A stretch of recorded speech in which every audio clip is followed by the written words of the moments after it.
First day after getting everything squared off. Had a little slow start because I had to get everything, the lines plumbed, level and squared off, and pushing it forward. So we're trying to hit 200. I do believe we're just gonna be shy of like 30 from hitting 200 because we had a lot of little setbacks.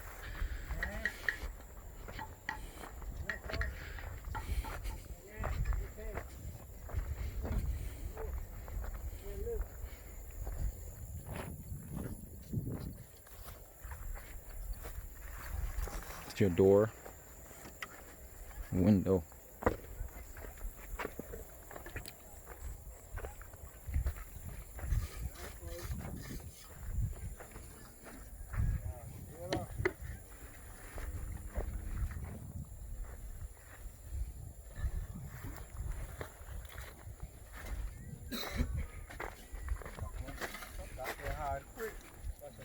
What?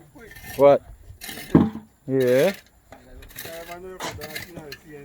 Of course.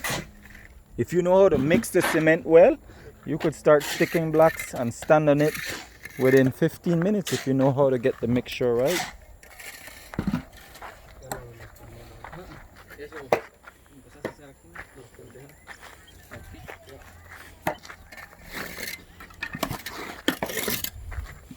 I put this case in the window.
Turned out to be a nice, lovely afternoon.